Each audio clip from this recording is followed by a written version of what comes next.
The hallway that left the cargo room headed straight towards the stern. Junpei and the other three proceeded down it silently. Some distance along it, a large room opened up on the left-hand side. It looked familiar. An iron gate covered each of the elevators. Junpei and his companions drew to a stop and began to discuss what their next move should be. We've seen this elevator before. We got off the one on the left just a little while ago. Then we went through the number 6 door that took us to the engine room. Yes, and after we passed through the cargo room. And now we're back here. In other words, we've made a loop. We're back where we started. Junpei approached the elevator. Gently, he pushed the triangular button on the wall next to it. A moment passed.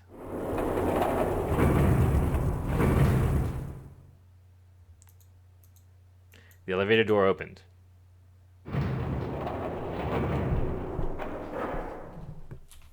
And shut. Pushing the button had apparently restored power to the elevator. The elevator was now functional. What do we do? Should we return to C deck? No, this hallway keeps going. Even if we do end up going back, I think we should see what's down there first. I agree, let's go. Their decision made, Junpei and his companions left the elevators behind and continued down the hallway. Sometime later, Santa, who had been walking several paces in front of the rest, suddenly stopped. Set in the wall in front of him was a door. So far as Junpei could see, there was no other way to proceed. It was the door or nothing. Alright, let's open it. Junpei took a deep breath, readied himself, then grabbed the doorknob and pulled the door open. He paused for a moment, then stepped through into the room. And there he saw the number that had hung over their heads since they'd woken up. 9. Like the numbers on every other door, this one, too, was a rough shape made of red paint. His door was... You know, I'm kind of regretting not taking that gun now. Or at the very least, I kind of regret, not taking those bullets. I'm gonna be pretty pissed if some motherfucker shows up later with the fucking gun. Its door was set in the back wall of the room. Junpei leapt towards it with a sudden burst of hopeful energy. It was a large double door, heavy, and full of solemn importance. He grabbed hold of the door handle and shook. Nothing, but he hadn't expected it to open. There's no option, no. I don't think we have an option to take the gun. But I'm just saying that I regret. The red sat along the wall next to the door. Its screen read vacant. Finally, they'd found it.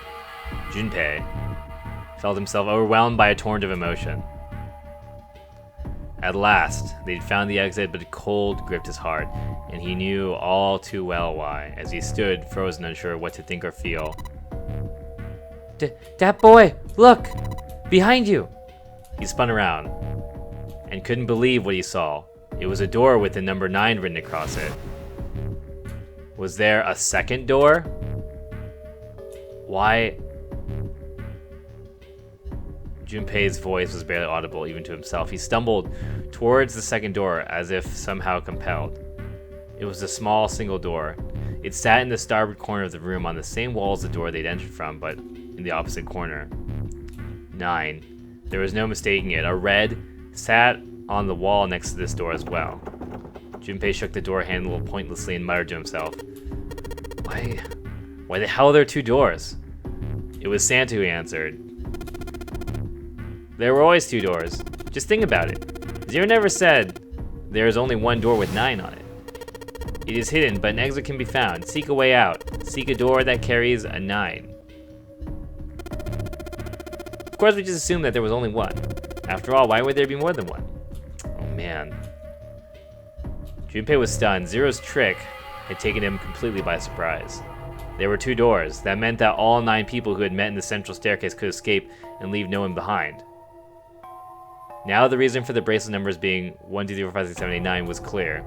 Divide into the digital root for both teams would be 9. For instance, 1, 2, 7, 8, and 3, 4, 5, 6, 9. The digital root for both teams would be 9. Or 2, 4, 9, and 1, 5, 6, 7, 8. The digital root would also be 9. There were many other workable combinations, but they all ended the same way with the digital root of 9. What did that mean? The answer was quite simple. From the very beginning, the nonary game was designed to save all 9 people. Zero hadn't been lying. Zero had never said there was only one door. But anyone who'd found themselves in the game would have assumed that that was the case. Fights would have broken out. One team would most likely betray or deceive the other. Someone might be hurt. Someone might get killed. But eventually they would reach the room Junpei had now found himself in and realize the pointlessness of whatever violence they had visited upon each other. There were 2 doors, no need to kill each other. They'd understand and be appalled, overwhelmed with guilt at what they'd done. Perhaps that was the purpose of the game. That was how the nonary game was meant to be played. Fortunately, they hadn't started to fight one another, at least not yet. But if one misstep was made, if the wrong mistakes happened, the stakes would rise and the noose would tighten. The thought of it sent a chill down his spine. So what are we gonna do, Junpei? A voice broke through Junpei's frantic thoughts. Santa's voice. It brought Junpei back to his senses. No use worrying about the future. He needed to figure out what they were going to do next. There were 4 people in the room. Ace, Santa, Junpei, and Jun. Their bracelet numbers were 1, 3, 5, 6. The digital root would be 6. In other words, the 4 of them couldn't open a door with the number 9. But what if there were only 3? Could 9 be opened with 3 of them? It took him no time at all to determine the answer. There was only one combination of 3 people that would give a digital root of 9. 1, 3, 5 equals 9. That would mean... No, we gotta go back. That wasn't a possibility he was willing to consider. Santa and Ace agreed. Yep, I agree. We can't leave Jun behind. Junpei let out a breath he hadn't realized he'd been holding. Are you sure? I don't mind staying. Jun's body betrayed her true feelings. Her eyes were wet with the beginnings of tears and her legs shook. It's okay, there's no way we'd leave you behind. Santa had said what Junpei had known the moment he realized which 3 people could go through the door. Besides, I'd rather drown at the bottom of the ocean than escape with this sausage fest. Maybe I'll get to go to Atlanta. You sure you don't mean Atlantis? Oh, right. Failed memes. Ha ha ha ha ha! Perhaps it was a sudden reassurance that no one wanted to leave Jun behind, but Junpei laughed harder than he had in some time. Ha ha ha ha! Santa and Ace smiled. You guys... Jun blinked tears from her eyes and bit her lip. She didn't seem to know what else to say. Very well, best we head back to C-Deck then. We should be able to take the elevator we passed earlier. Perhaps Clover 7 and Lotus will have returned to door 1. Even as Ace spoke, they knew finding the others wouldn't improve the situation.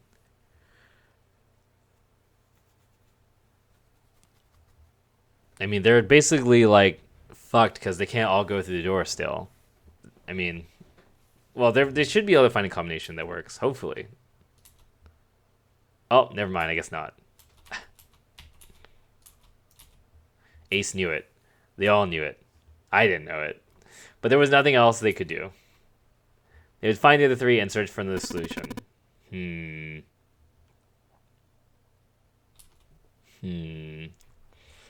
Ace looked at all 3 of them, then turned and headed towards the door. Well, I mean, he and Jun are 11, right? So if they just grab 7, you know, and they're just like, yo, let's just go through, you know, fuck everyone else. Santa and Jun followed. Junpei started towards the door, then stopped. He'd been too busy with other concerns to notice the room itself. It didn't seem terribly important now, but what exactly was it? Junpei looked around the room for the first time, noticing the things that weren't doors with 9 on them. A red carpet ran between 2 columns of wooden branches. Isn't this where... Yeah. The carpet began at the large set of double doors and ran towards the bow toward... Junpei wasn't sure. No, yeah, that's what I think that is. Was it an altar, perhaps? There was a small rectangular alcove at the end of the carpet, and inside the alcove was a raised platform. Resting on top of the platform was a coffin. A coffin. A coffin. A coffin. What on earth was a coffin doing in a place like that? Before Junpei had the time to answer that question. Hey Junpei, the hell are you doing? Let's move. Santa's voice echoed in from the hall outside. Right. Okay, I'll be there. I'll be right there. Junpei turned on his heel and left quiet, somber room.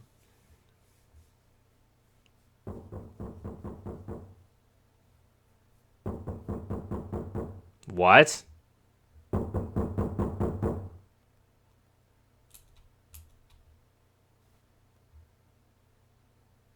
What the fuck?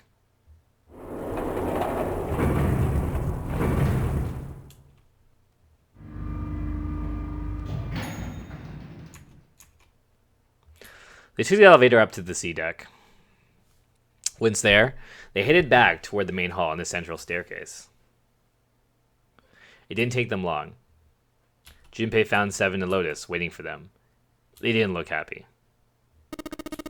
We've got a problem. Clover's gone. Junpei and his three companions looked at one another. He turned back to Seven and Lotus. What do you mean, gone? Santa and Ace and June had their own questions to ask. When? Why? You two went to door 1 with Clover, didn't you? Seven and Lotus responded as best they could. Yeah, we went through the door together. But Clover barely spoke to us. She just did her own thing the whole time. There were 4 rooms on the other side of door 1. She wouldn't let us into the 4th room. She just said, I'll take care of this one. And shut the door. She must have blocked it in with something on the other side. We waited for a while, but Clover didn't come out. We called for her, but she didn't answer. So I kicked down the door and we went to the room. But it was empty. Clover wasn't there. There was a door on the other side of the wall, and it was open. We figured she opened the door and left by herself. We ran after her, of course, but, well, obviously we didn't find her. You figured out that much. Clover's gone.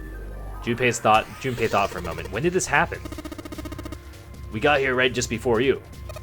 You certainly have excellent timing. So you haven't searched anywhere other than near the staircases? No, we haven't. Finally, Ace spoke. His voice had an edge of resolve and concern.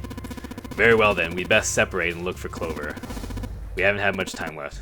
Let's begin. There were quick nods all around, and the 6 remaining players spread out.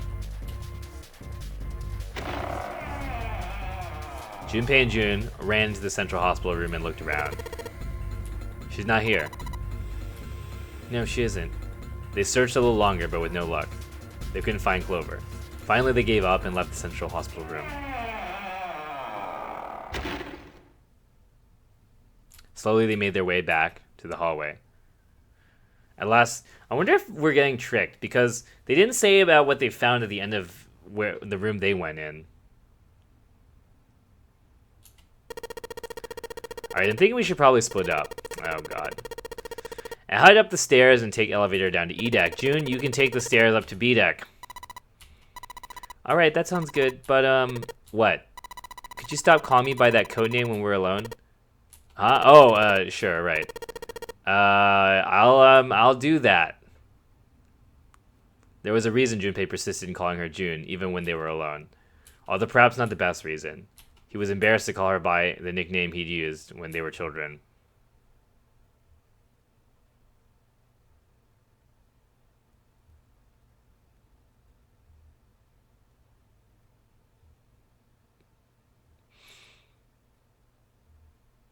That girl.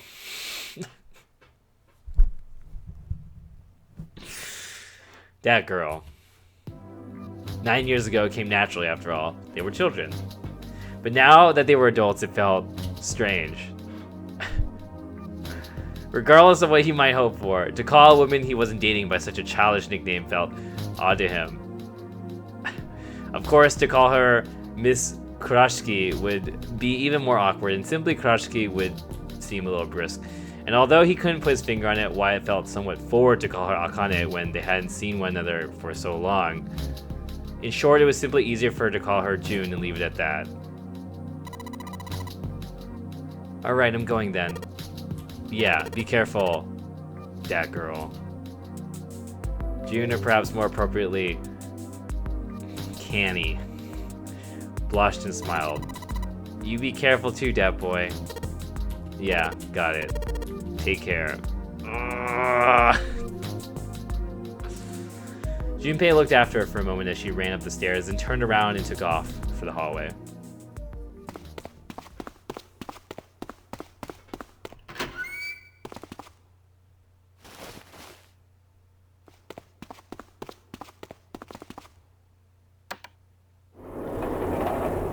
Yeah, someone out there has that gun. That's all I know, man.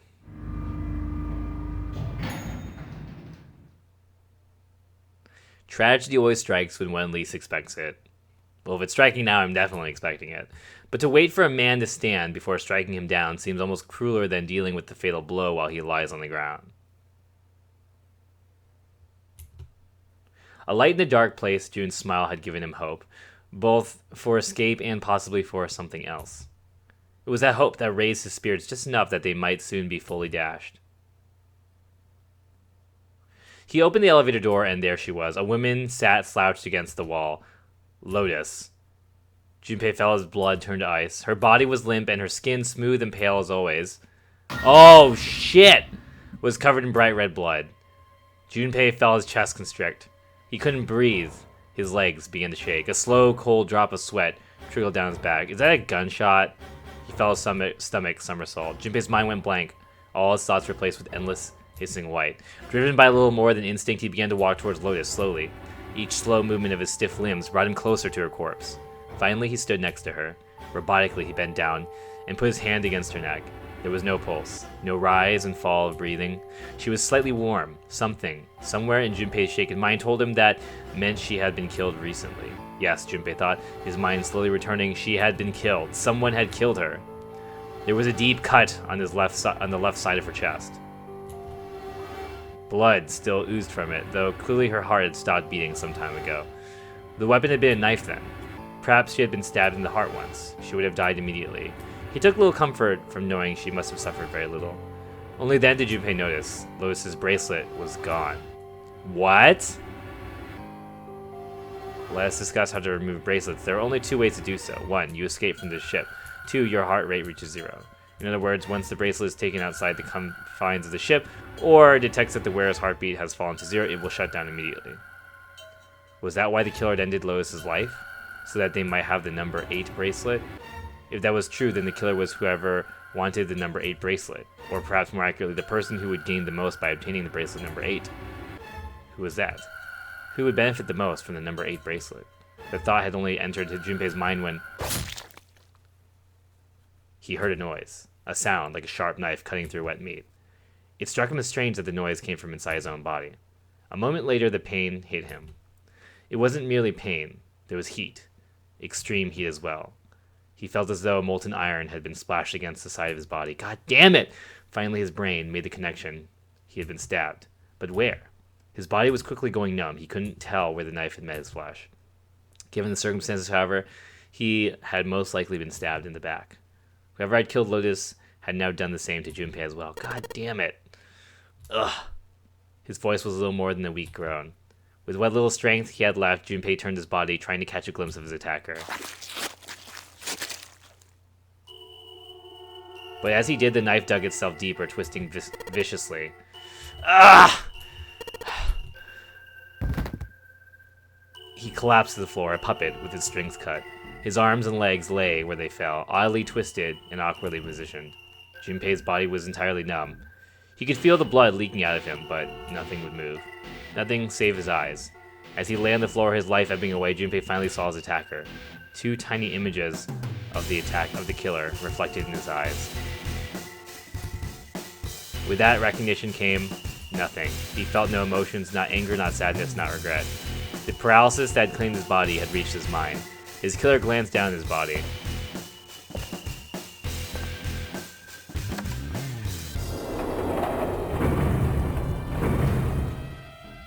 Then, without a word, climbed into the elevator and was gone. His eyesight began to fade. The world grew blurry and began to dissolve into an empty white fog. The fog crept into the edges of his mind and worked inexorably inward. Soon it swallowed up the last that remained of Junpei's mind, and his consciousness left him. There was nothing more. Into utter emptiness he fell, into 0. Whatever Junpei had been was gone.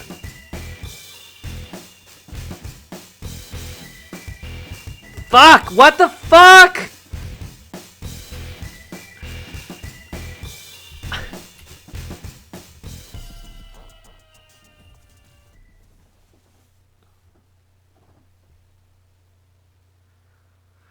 You have reached one ending. This game has multiple endings. In order to experience all the endings, you need to save now. Once you've saved, you can restart the game with information you've acquired in this playthrough saved.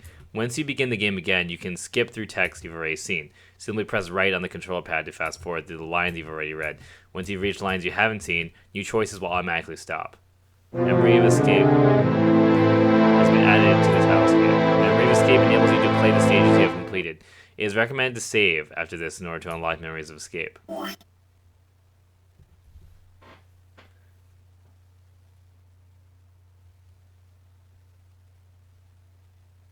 Fucking shit.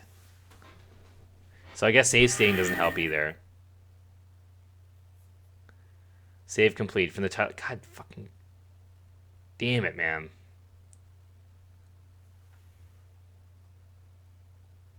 So we begin with memories, right?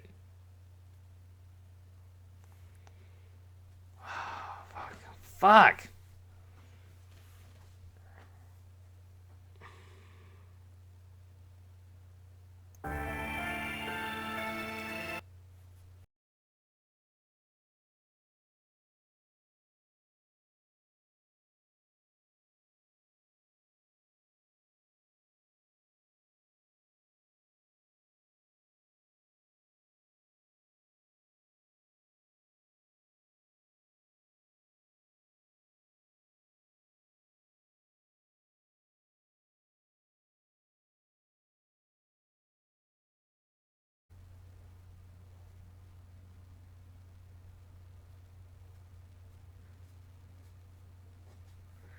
Okay, so let's assume.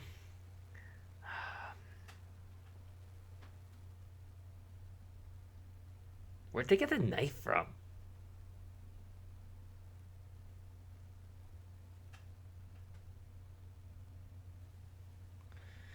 Who would benefit the most from the 8 bracelet? And I guess 5, right? Because I died too.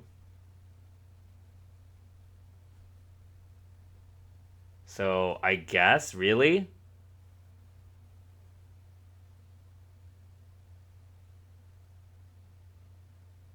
Because that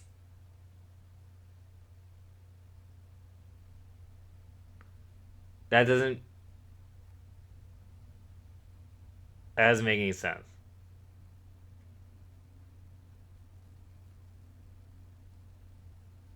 I mean,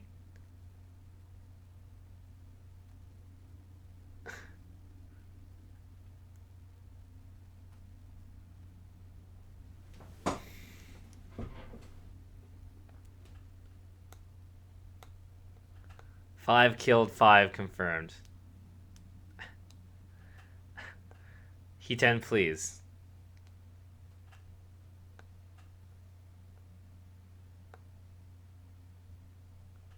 Well, I don't. Okay, let's not think about 5 then. I think that's misleading. Let's just think about 8. Like, what are the other combinations with 8, right? Basically, it's the same. It's the same. If it's 2 people, it's the same setup as before.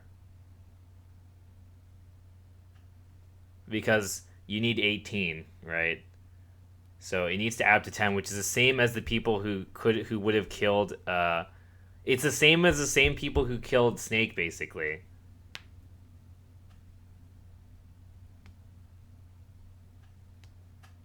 What if someone went back to take Snake's bracelet?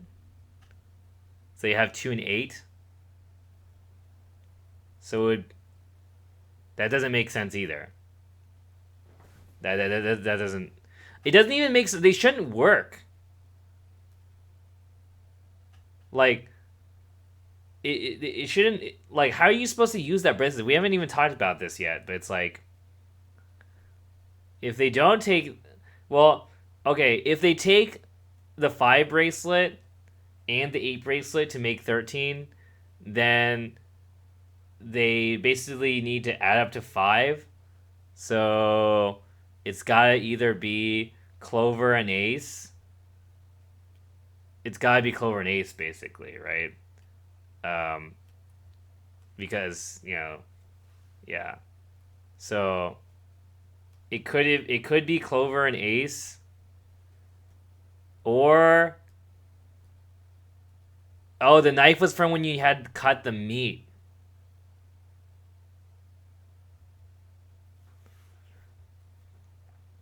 Who is with me then? Lotus and Clover. I mean, Clover was acting pretty whack. So I guess it makes sense it could have been Clover. It could have been Clover and Ace getting 8 and 5, or it could have been Clover and June. Clover and June taking bracelet number 8.